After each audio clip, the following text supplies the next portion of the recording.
deu uma caída, eu tive que voltar. Foi Engraçado é verdade. porque algumas coisas eu não manjo ainda, aí eu comecei a soltar filtro aqui, apareceu carinha de gato, cachorrinho.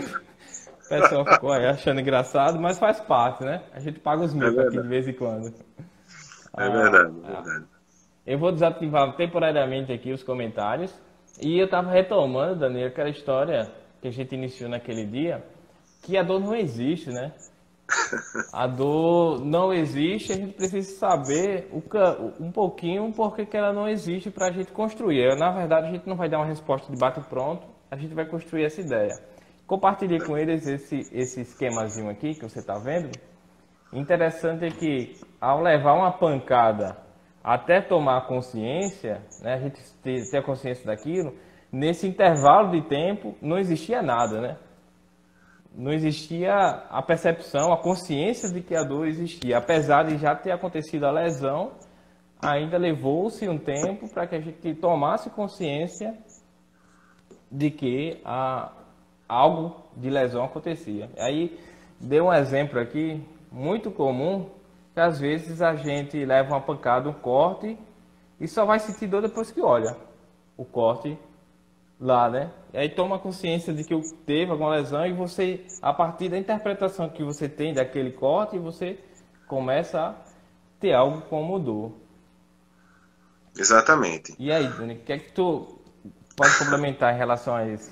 Não, é verdade, exatamente isso. O que as pessoas têm que entender é que, por exemplo, nesse esquema que você muito bem colocou, o que as pessoas vão perceber é que houve um machucado, né, um trauma no corpo. Então, quando você tem a pancada, você tem um tempo entre a pancada, o estímulo. A gente na academia chama da lesão tecidual, ou seja, mas de qualquer forma é o trauma que o corpo sofre. Existe um tempo, né, para um caminho para seguir essa informação da lesão até a parte mais superior do sistema nervoso, lá na região do cérebro, né? Só que o que a pessoa vai perceber é exatamente que ocorreu a lesão do tecido. Isso, durante muito tempo, é chamado, na verdade, de nocicepção. Então, A ocorre uma percepção de algo percepção nocivo, né? de algo nocivo ao corpo, mas não necessariamente ainda dor. Para quando a dor só vai realmente existir quando você somar uma informação de todo o acontecido, né, como você muito bem falou, olhar para a região, ver, você calcular na sua cabeça, eita, foi um martelo, bateu no meu dedo, eita, o meu dedo tá roxo, tá saindo sangue, criou uma inflamação, não consigo mover o meu dedo. Quando você processa todas essas informações, aí você sai com uma informação, sai com um pensamento. Ai, convertido em voz, que significa necessariamente, aí sim, dor. Então, dor é uma compreensão do que está acontecendo com o seu corpo nesse processo aí, desse exemplo, né?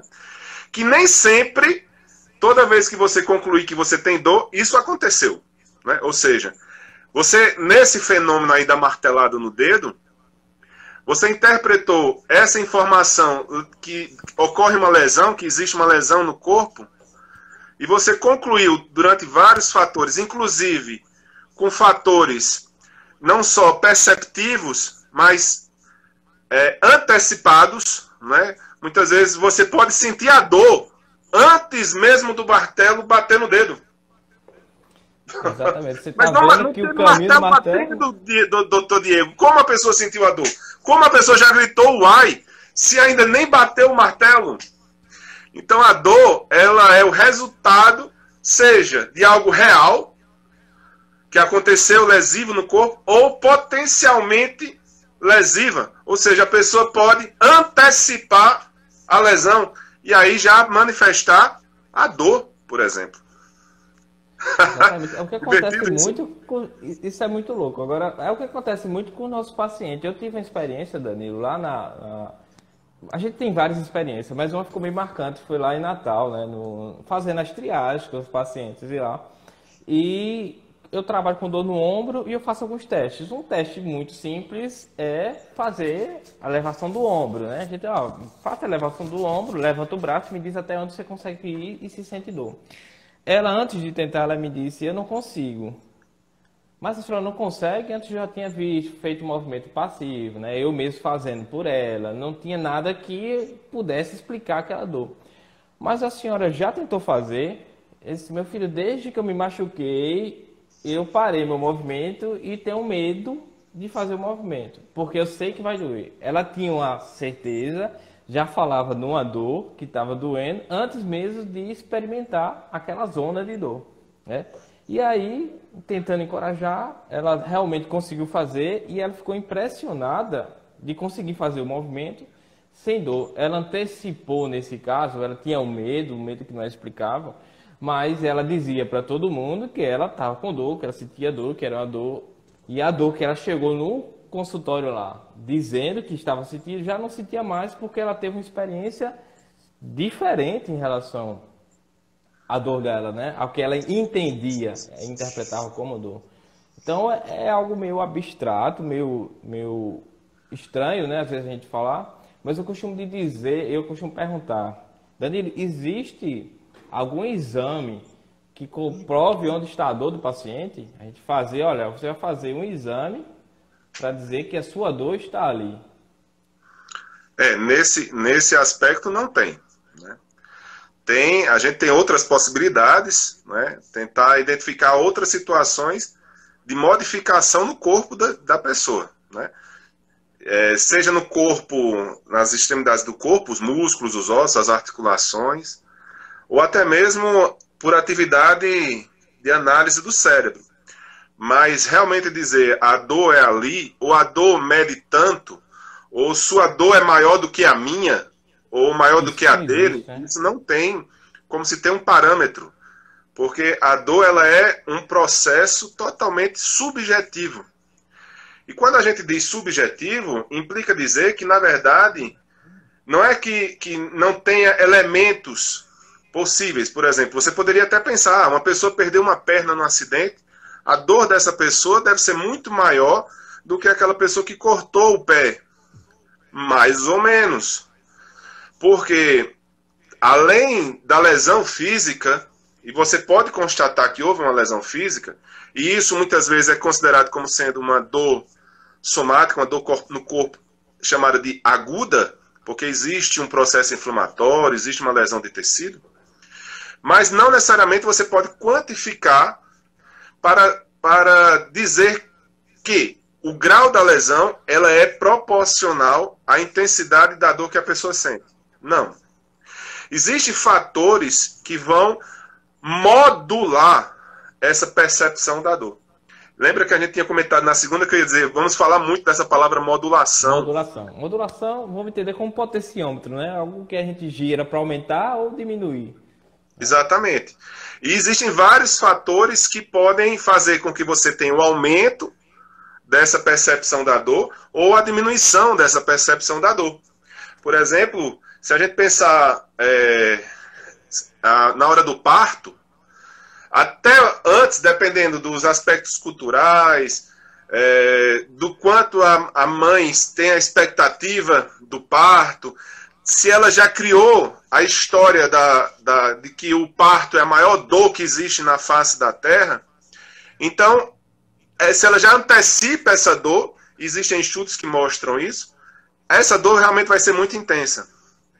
Mas se ela faz um trabalho, se a gestação foi tudo beleza, se ela tem a vontade de ter o parto, se ela não considera, se ela fez uma fisioterapia pélvica preparatória, se ela considera que aquilo ali vai ser um momento importante, ela compreende todo o processo que vai acontecer, que realmente vai ter modificação de sensibilidade por conta das questões físicas, ela diminui esse nível de intensidade da dor que ela sente. Até o ponto de que quando vê o bebê, praticamente não tem mais sensação alguma de dor, né? Porque exatamente houve um processo de modulação através de um componente muito importante, que é o estado emocional da pessoa. Então, dependendo do nível do estado emocional do indivíduo, ele pode ter uma dor mais acentuada ou menos acentuada. Isso você vê, por exemplo, em pessoas que estão atletas em processos competitivos. Eu mesmo, quando era mais novo, joguei um campeonato final paraibano de basquete com o tornozelo fraturado. Mas só fui me perceber 2 horas depois da final. Mas é porque era final. Então, você bloqueia por conta do nível emocional que você está. Da mesma forma, o contrário. Você já está meio deprimido, meio cansado. Tipo aquele o personagem do Melhores do Mundo, não é?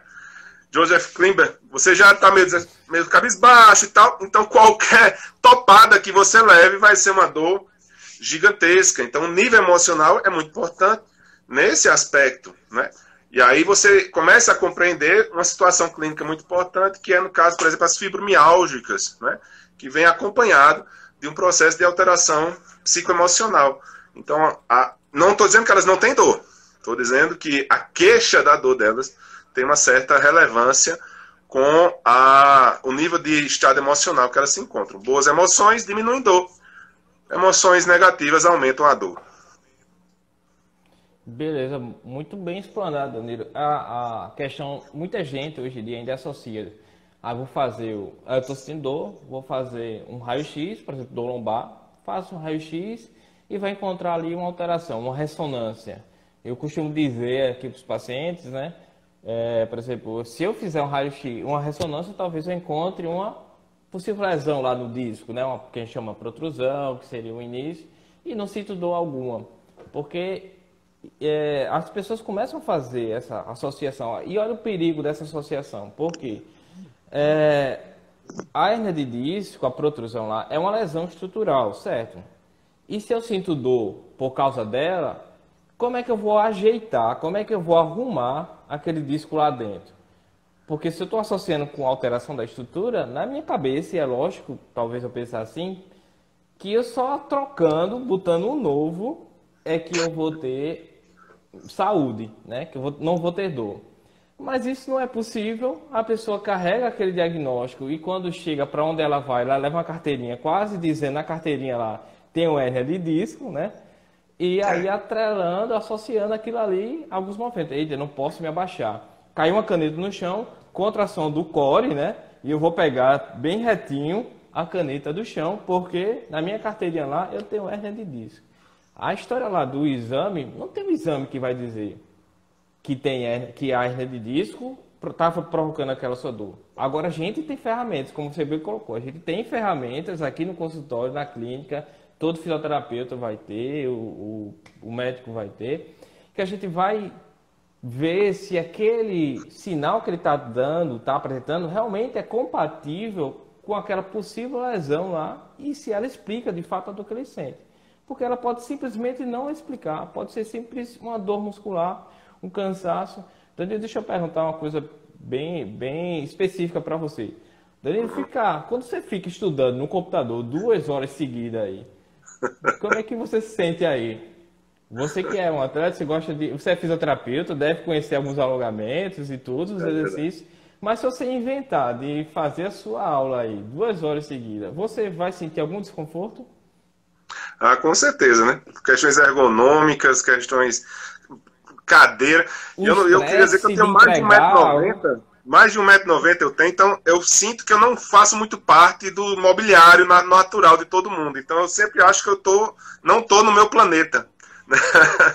Então, verdadeiramente, claro, todo mundo que passa um período de tempo numa posição desconfortável, fazendo uma atividade, né, que cansa a musculatura ou que força muito as estruturas do corpo, vai verdadeiramente sentir desconforto. E é importante avaliar e perceber esse desconforto, né?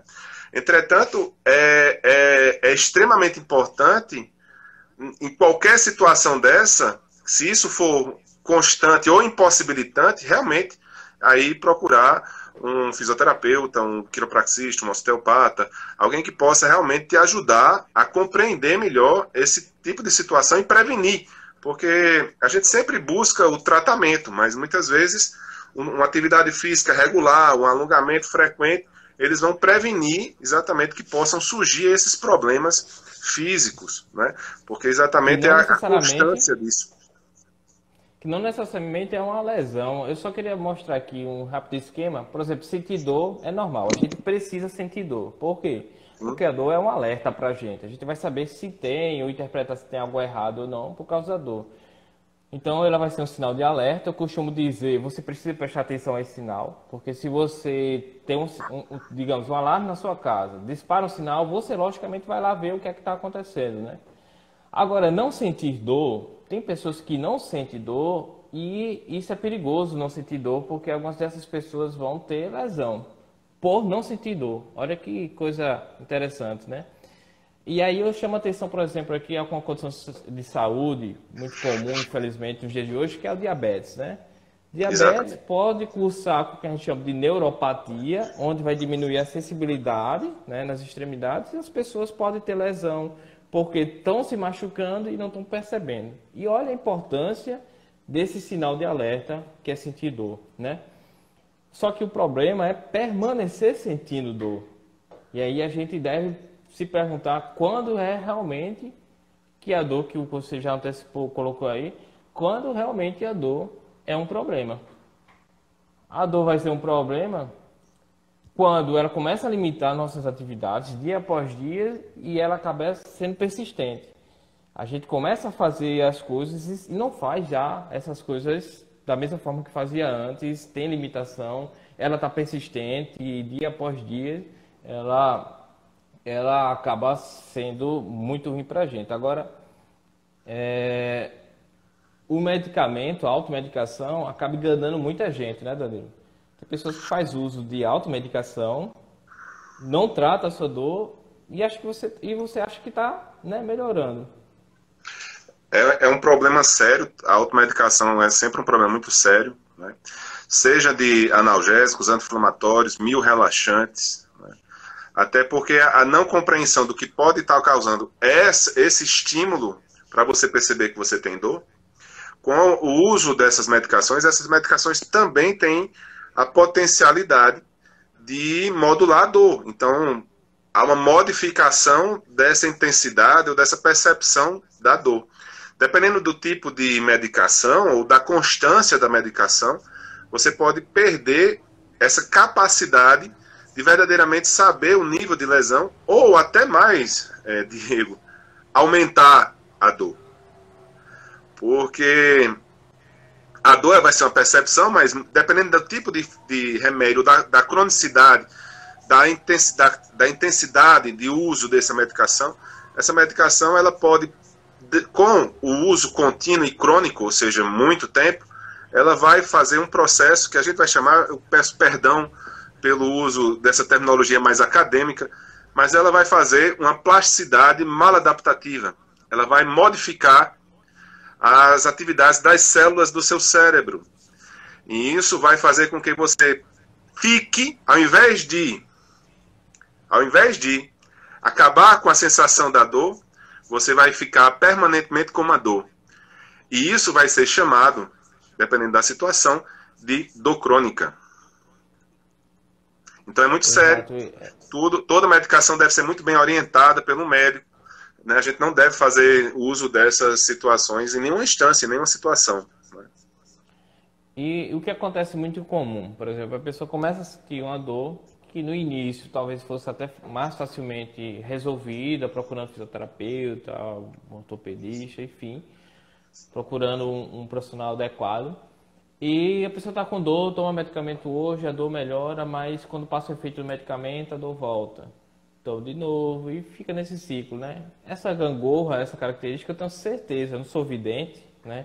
Mas eu tenho certeza que muita gente já passou aqui. Passou 2, 3, 4 semanas só nessa gangorra, tomando e não melhorando. Se você toma um medicamento, o efeito do medicamento passa e com ele vem a dor, pode ter certeza que tratamento você não está fazendo, você só está mascarando. Né? Um puro paliativo, né? Um puro paliativo. E se a gente não resolve, o problema é maior. Nesses casos, eu digo para o meu paciente, você sabe o que você está fazendo? Você tem um sistema de alarme na sua casa, O ladrão entrou, mas você desligou aquela sirene. Você não sabe o que está acontecendo lá. Aí você toma medicamento, vai fazer exercício. Mas o ladrão tá dentro de casa. E o ladrão ficou dentro de casa, né? Ficou dentro de casa, né? E aí você acaba fazendo exercício, movimento e tudo lá que mais machucam. Só que você tirou a sirene, né? Você não tá sabendo o que está acontecendo lá. E quando o medicamento passa o efeito, a dor volta a aparecer, né? É aquela história. Aí isso chama atenção nessa questão do uso do medicamento e disso aqui, os exercícios sem orientação. O que é que a gente tem hoje nos tempos de pandemia, Danilo? Pacotes e mais pacotes de exercícios sendo vendido. Não digo aos colegas que fazem acompanhamento. Claro, se faz acompanhamento, orientação, mesmo que seja à distância, é válido. O que não dá é você fazer um pacote, né? Compra lá com um treinamento e você faz sozinho em casa sem saber se esse treinamento está fazendo bem ou mal, né? Quantas vezes a gente já teve história de pessoas que se lesionaram por causa de algum treinamento, né? Então, E a gente tem, e um dos princípios de todo o treinamento, todo o exercício, ele é machucar. Parece que não, mas calma. Todo tem que princípio do explicar isso exercício agora. Como assim machucar? não posso deixar de ser um professor de biomecânica e cinesiologia agora, mas o princípio do exercício, ele é exatamente promover o que a gente chama de sobrecarga, né? E aí esperar que o corpo se adapte.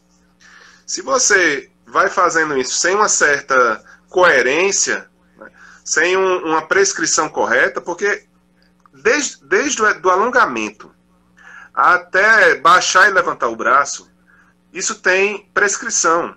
Tempo, repetição, até onde você vai, né? Porque se você não fizer algum fator desse, não for realmente correto, né? Baseado em evidências científicas, com um vasto estudo, né, da área da fisioterapia, do Pilates, da educação física, enfim, da medicina do esporte, você vai promover exatamente um risco grande de se machucar, porque você promoveu uma sobrecarga que o corpo não foi capaz de se adaptar. E ele não se adaptando, ele vai sempre ocorrer no excesso de sobrecarga, que muitas vezes para algumas pessoas que gostam de fazer continuamente práticas como correr, como andar de bicicleta, ciclismo, melhor dizendo, ou natação, enfim. É o que a gente vai chamar na ciência de overuse, né? Você dá uma sobrecarga excessiva ao tecido. E aí você acaba, na verdade, ao invés de ter o exercício, que é realmente um fator muito benéfico para diminuir dor, para lhe dar saúde, você vai ter uma atividade que vai lhe promover exatamente o contrário disso. Promover dor, promover lesão, mas não por culpa dos exercícios, não por culpa disso, mas porque você, da mesma forma que fez o uso da medicação sem prescrição adequada, fez o uso também dos exercícios sem prescrição adequada. Exatamente. Porque existe várias que a gente diz variáveis, né? Vários ajustes que a gente precisa fazer no exercício. Um deles também é dar o descanso adequado, né? Tem que ver, estudar, ver aquela condição. Você tocou aí sobre a questão do exercício, mas para quem tem dor, às vezes ele não consegue perceber que o exercício vai ser bom, né? Então ele já vê, e já chega muita gente aqui, provavelmente você, Danilo, já escutou aí na clínica escola, professor Danilo, será que eu vou conseguir jogar meu futebol? Será que eu vou conseguir dar minha corrida? Porque muita gente já coloca na cabeça que teve aquela crise, aquela experiência ruim naquele momento, e ele já diz, já não vou conseguir fazer. E aí pensa que o exercício não é indicado para ele, correr não é indicado para essas pessoas, né? O que é que a gente pode dizer? O exercício vai fazer bem para ele? O exercício não. Inclusive, tem até uma disciplina que eu acho que é uma das bases do curso de fisioterapia, se chama cinesioterapia, em algumas universidades, em outras exercícios terapêuticos, né? Então, na verdade, o exercício ele é terapêutico, ele é um remédio, né? Só que isso precisa ser muito bem estudado, preparado, né?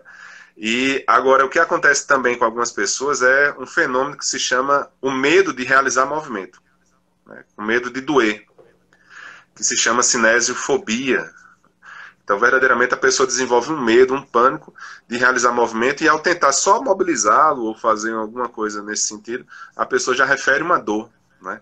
Olha só que interessante, a pessoa já se queixou de uma dor ao tentar realizar um movimento que, tecnicamente, por um profissional habilitado, um fisioterapeuta, não vai promover dor, mas ela se queixa de dor. Então, será que essa dor realmente existe enquanto tal, né? Existem condições, por exemplo, eu costumo dizer, o medo de realizar o movimento, mas existe medo que é justificável, né? Sim. Por exemplo, aí eu tive uma torção, né? A torção até recente, eu experimento alguma dor quando faço um movimento e tal, mas eu preciso entender se aquela dor ela vai progredir ou não, dependendo do movimento. Muitas vezes o movimento vai no sentido contrário, né? Diminuir a dor, mas para isso eu preciso fazer aquele movimento que deve ser guiado por um fisioterapeuta, né? E nesse caso, quando você tem uma fratura, claro, a pessoa tem uma fratura no membro, vai ter dificuldade, vai ter medo de jogar carga nele.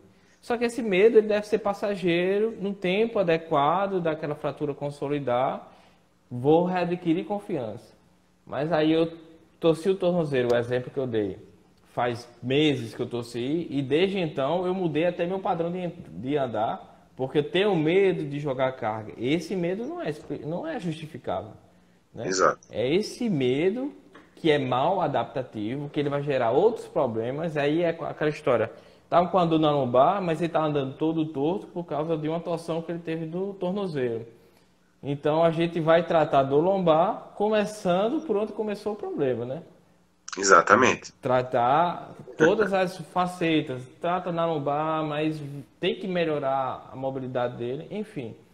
Não existe uma regra de bolo, né? Não existe uma regra direta, mas a gente entender que existe um medo justificável, você precisa se expor de maneira adequada, de maneira bem estudada, e isso só com um profissional. Em casa, dificilmente você vai conseguir fazer isso, né?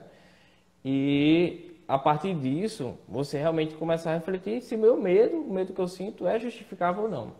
A gente tem essas experiências e outras não. Mas existem outras situações que você já colocou, Danilo, aqui já em algum momento da live, que é situações de estresse, necessariamente, né? Que modulam, que dificultam. Eu tenho um padrão de dormida ruim, eu tenho insônia, tenho estresse, situações de estresse. E muita gente, às vezes, tem dificuldade de saber que isso influencia também na percepção de dor, né? Eu me lembro muito nas aulas que você dava, falando dos diferentes tipos de estresse, né?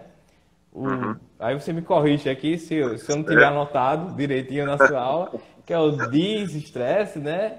Isso. O eu-estresse, né? O eu-estresse. O que a gente pode traduzir para as pessoas o que é um estresse ruim, o que é o estresse bom, o que é que isso pode influenciar nas dores que ela sente, né? Estresse é um conceito que vem da mecânica, né? Então é uma aplicação de uma carga sobre uma área. Então isso é estresse. Ou estresse é uma aplicação de algo que sobrecarrega você. Vamos melhor dizendo assim. Só que existe, como eu comentei, o nosso corpo ele precisa estar constantemente se adaptando para poder continuar vivendo. Então nós temos, por exemplo, vou fazer uma caminhada, eu estou estressando meu corpo, mesmo que seja uma caminhada. É melhor caminhar do que ficar parado. Ficando parado, eu não estou estressando meu corpo, não estou me adaptando às necessidades do dia a dia. Ao caminhar, eu vou estar sobrecarregando meu corpo com um nível tolerável. E aí eu vou me adaptando dia a dia. Esse estresse que meu corpo sofreu, esse estresse, ele é benéfico para mim como resultado, porque eu me adaptei a ele. E aí eu consigo, uma vez, caminhar 1 quilômetro, depois consigo caminhar 2, depois 3, 4, 5, e eu vou me adaptando. Esses estresses que eu vou colocando no meu corpo de forma benéfica é chamado eu-estresse, do grego eu. Né? Eu é bom, bonito, belo, maravilhoso. E aí você vai ter uma coisa positiva.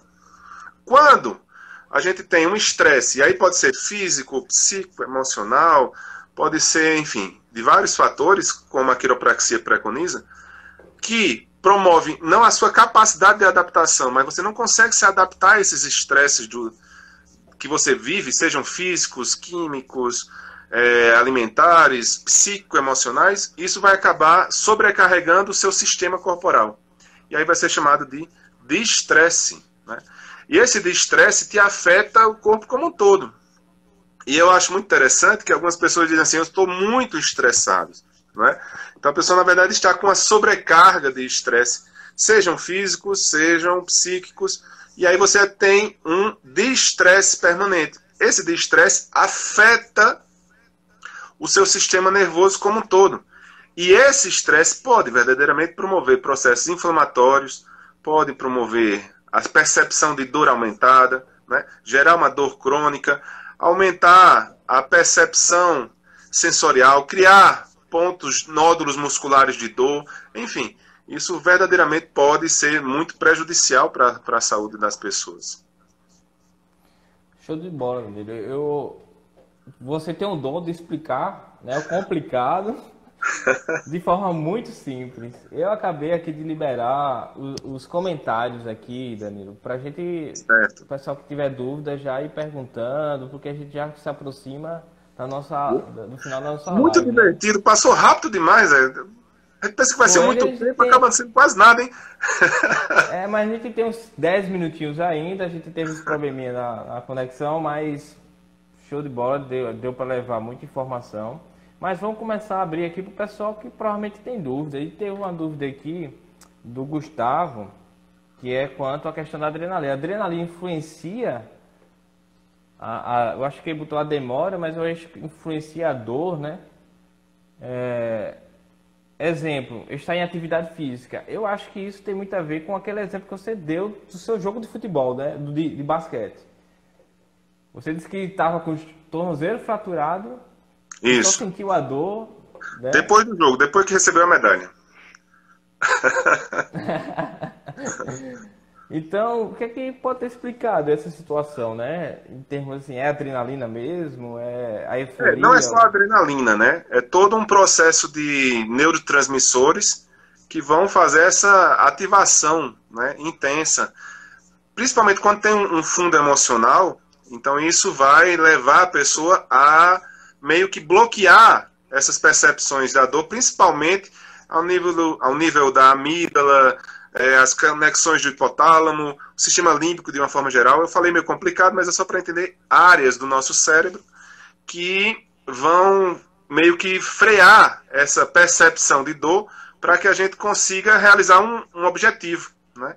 Então, verdadeiramente, isso acontece muito na área dos esportes, pessoas que são acidentadas, que estão participando de uma catástrofe, alguma coisa assim, só vão se perceber daquela lesão ou daquela dor muito tempo depois, mas não só a adrenalina ajuda, mas é um conjunto de vários neurotransmissores que vão modificar essa percepção da dor para que a gente não perceba ela, para que a gente possa ter realização de um objetivo final.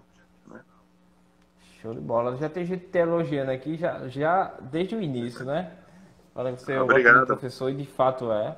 Pessoal, vamos perguntar. Talvez uma das cabeças mais brilhantes da Paraíba hoje em dia, né?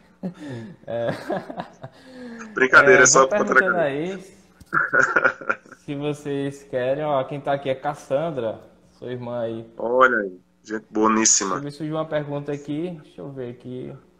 Danilo, aquele paciente que insiste em tomar a dor para si, que se aposta da dor, tua opinião sobre isso? Essa é bem perspicaz, viu, Aletheia?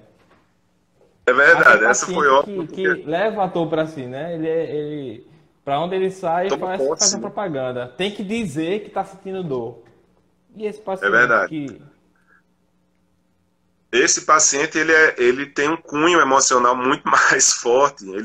A dor dele, com certeza, será classificada como uma dor crônica, não importa onde esteja a queixa dele, né? Pode ser no pé, pode ser na mão. Inclusive, muitas vezes, essas pessoas têm dores que migram, são dores migratórias, né? Uma hora está de um lado, outra hora passa para outro. Então, são pessoas que vão ter uma complexidade e precisam, além, né, da fisioterapia, da osteopatia, da quiropraxia, do pilates, muitas vezes até de acompanhamento psicológico, porque, entenda, a dor é um pensamento. A dor não é uma entidade, ela não existe na realidade. E você dizer que você tem posse de algo que não existe em si, e que ela te pertence, e que você a trata como um ente, uma pessoa próxima, que você dá nome a ela, né? A minha dor do joelho, né? Então, você começa a ter uma relação mais de cunho psicológico, que não quer dizer que a pessoa está ficando louca, mas é um processo que precisa ter o acompanhamento de outros profissionais de forma mais multifatorial, né? Então, isso é importante. Isso é tal, Danilo, que às vezes quando o paciente alivia a dor, ele fica achando estranho. Oxe, a minha dor aliviou. Doutor, É minha um dor paciente que eu procura ainda a não dor, estou né, sentindo velho? dor. Eu ainda não estou sentindo a dor. Tem alguns pacientes que dizem, não, eu só sinto dor quando Cadê? eu faço isso Cadê? aqui. Cadê? Mas cadê? Mas cadê? Eu só sinto dor quando eu faço isso aqui. Só isso aqui. Aí eu sinto a dor.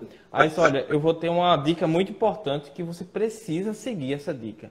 Você só sente dor quando faz no final do movimento. Primeira coisa que eu pergunto, qual situação do seu dia que você usa esse movimento? Aí a pessoa começa a pensar, não uso nenhuma. Por quê? Porque a pessoa está procurando, ela tomou posse da dor, a gente, né, melhorou, e está procurando algum sinal que ainda diga que ela está com problema. E às vezes situações que nem funcional ela não usa em nenhum momento da vida dela, no seu dia a dia, aquele movimento. Então a dica é, não faça esse movimento. Simples assim. Porque não é um movimento que está associado com o dia a dia dela. É um movimento que é extremamente esdrúxulo, né? Não é... Ele está É, procurando, de fato, né? O na fisioterapia a gente Ramon, chama que não é funcional, né? Não é funcional. Mas algumas não é vezes também funcional. Traduzindo, algumas pessoas pode dizer. se queixam desse tipo de situação para ter o que a gente chama de ganho secundário, né? Ou seja, ele trata a dor para ganhar alguma coisa, atenção, ser mantido no emprego, alguma coisa outra existe para que essa dor ele não queira que vá embora, né? Chama-se ganho O secundário. Ramon, o Ramon, que foi seu aluno, né, de Quiro também, ele pergunta aqui qual a primeira abordagem que a gente deve ofertar, né, para o paciente que chega com dor crônica. É o que justamente você acabou de falar, né? Não é só tratar aquela dor física, liberando a musculatura, né? Tem que tratar aí no campo das ideias, né? Também. É o entendimento da dor, né?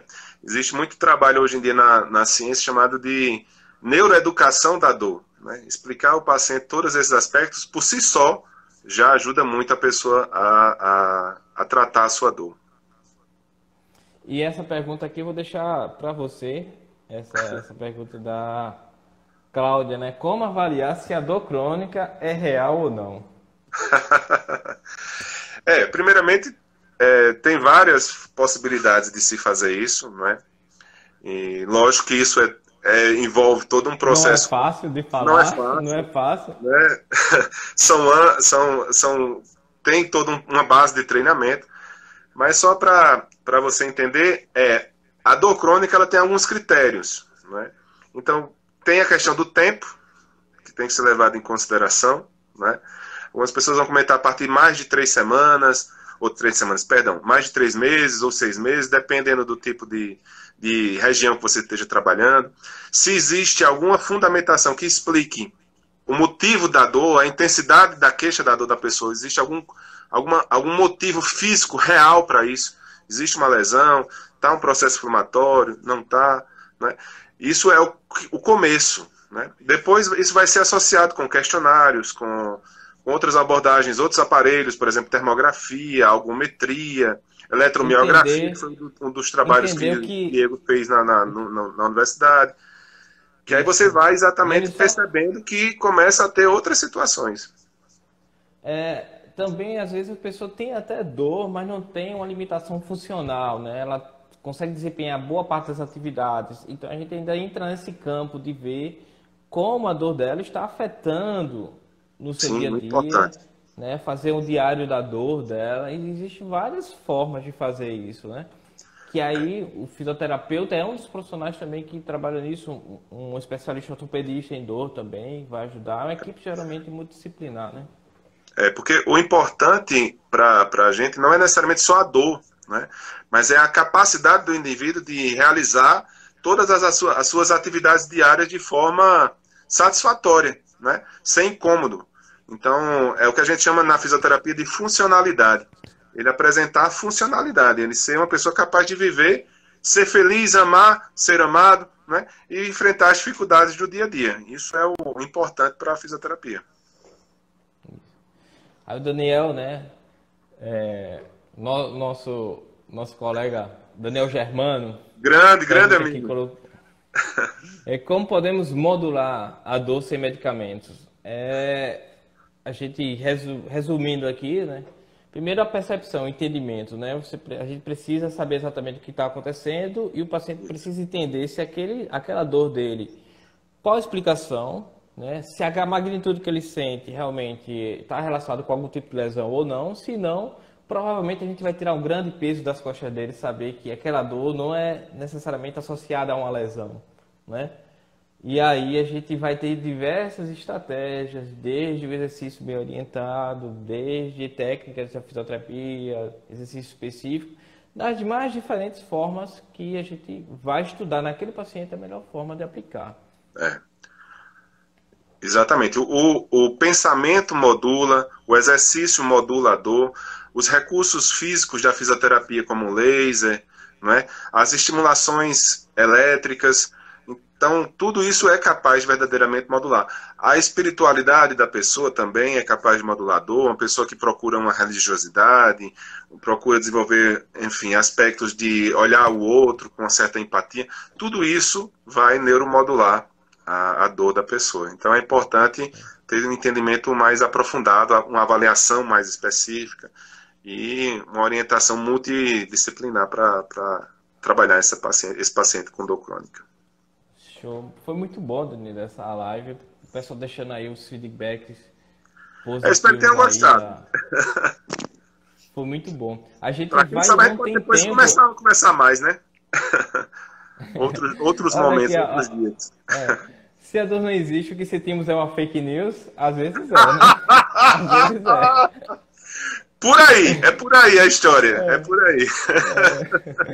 Tá tudo na criação da sua cabeça. Eu preciso deixar uma mensagem que eu já perdi o tempo aqui, porque a gente teve um problema na conexão, né? Eu sei que está próximo, tem alguns minutinhos, mas existe um bônus aí para vocês que está lá no meu perfil. Você vai lá no meu link lá e eu preparei, Danilo, um e-book falando sobre quiropraxia. Olha, coisa boa. Simples, né? Para que todo mundo entenda, profissionais que não conhecem a quiropraxia, fisioterapeuta, educador físico, é uma oportunidade de conhecer. E quem está aqui assistindo, né, que não é paciente, que não é fisioterapeuta, não é da área de saúde, com certeza vai te ajudar a entender como a quiropraxia pode te ajudar, né? O que eu aprendi com o mestre Danilo, que é esse aqui que você fala, né, na nossa live, Danilo Vasconcelos, a gente traduziu um pouquinho lá. Então é só ir lá, no link lá, procurar a guia do e-book, certo? E você vai baixar esse e-book para vocês, tá bom? E aí eu queria o feedback de vocês, se vocês pudessem deixar nos stories, né, da live, do e-book. Danilo, brigadão, Danilo. Eu que agradeço muito. Eu que agradeço muito, Diego, a possibilidade da gente conversar, ter esse bate-papo. Você é uma pessoa que eu tenho uma admiração ímpar e mora no meu coração. Eu tenho muita felicidade de poder compartilhar com você e com todos os amigos que estão aqui também presentes nessa live. Eu que não sou muito adendo dessas questões assim, mas fico muito feliz de poder ter contribuído um pouco mais. E estou aí à disposição. Se quiserem mais questões, depois a gente pode... Estamos aí sempre abertos a divulgar o bom conhecimento na área da fisioterapia, né? Tanto para os profissionais, estudantes, mas principalmente para os pacientes, né? Para que a gente possa oferecer verdadeiramente um tratamento resolutivo e que traga realmente mudança na vida das pessoas. Vou botar aqui, eu vou fazer uma enquete, Danilo, se o pessoal quer você de novo na outra live aqui. Agora eu vou ficar nervoso, A gente vai ter outras lives, o pessoal vai só ficar acompanhando aí, tem gente boa aí que vai... Tem muita gente boa por aí, tem muita gente boa. Na verdade, eu acho que são todos bons, né? Eu acho que são todos excelentes profissionais. Show de bola. Essa live vai ficar gravada lá aqui no meu Instagram, vai ficar lá no IGTV, quem perdeu, né? Inclusive, esse e-book, pessoal, que eu falei para vocês, eu vou deixar disponível por 24 horas. Vocês que assistiram, vai lá assistir. Quem pode ser beneficiado do e-book lá, muito simples, um conteúdo bem direto, bem explicativo. Vocês compartilhem com o pessoal para que eles possam assistir, ter esse e-book também, que aí, mais ou menos essa hora, eu vou retirar do ar. Porque aí a gente vai depois, passa para o pessoal, né? Eu estou já trabalhando no e-book ainda mais específico para algumas áreas, para disponibilizar para vocês que estão aí buscando informação, tá bom? Então, para vocês que esse material que está sendo confeccionado, para vocês que realmente estão em busca de conhecimento, pacientes que precisam aprender um pouco mais, entender e ajudar no processo de tratamento. É isso a nossa proposta aqui. Danilão, suas palavras aí finais para a gente finalizar aqui a nossa live. Com você a palavra. Eu queria realmente mais uma vez reforçar aqui o meu agradecimento, né? A paciência de vocês em escutar um pouco sobre as nossas conversas e dizer que verdadeiramente nós podemos transformar a nossa profissão, a fisioterapia, através do conhecimento, de muito estudo e boas formações. E que verdadeiramente a gente sempre busque isso acima de tudo, porque a consequência depois profissional, financeira vai vir. Mas acima de tudo, volte-se para exatamente, mesmo que a dor não existe, alguém se queixa dela. E essa pessoa merece atenção, merece ser liberta desse mal que a aflige. Então eu espero ter ajudado um pouco vocês nessa compreensão. E boa noite, valeu Diego. Eu vou só deixar uma palavra aqui que minha cunhada deixou. Ela disse, se você liga para dor, ela te retorna. Perfeito também, vou usar também. Foi uma sacada legal, a gente vai se apropriar desse termo agora, né? Vou me apropriar. Pessoal, grande abraço aí, quem puder compartilhar, até para outras pessoas nas próximas lives também, ser beneficiado com vocês, dê um print na tela aí, compartilha, marca a mim, marca Danilo lá. Danilo, teu canal no YouTube, como é que a gente te acha? Eu não sou muito bem informado, mas acho que é Danilo Vasconcelos, doutor Danilo Vasconcelos. Que é o nome artístico, né? É o meu nome artístico. Também, né? Graças a Deus que já faz 40 anos que eu ganhei, mas é o meu nome artístico. E também aqui só seguir o Danilo também no Instagram também, que tem postado coisas legais também. É verdade. Valeu, Danilo. Obrigadão aí pela cumplicidade de sempre. Grande abraço e um abraço a vocês todos que ficaram até então. Vão lá correr, baixar o e-book. 24 horas, né, Danilo? O e-book. Baixa tu tem que também. Correr, tem que correr. Vai lá baixar também, é isso, Danilo? Vou baixar, eu quero o meu também. Paz e bem. Abração, Danilo. Tchau. Tudo de bom.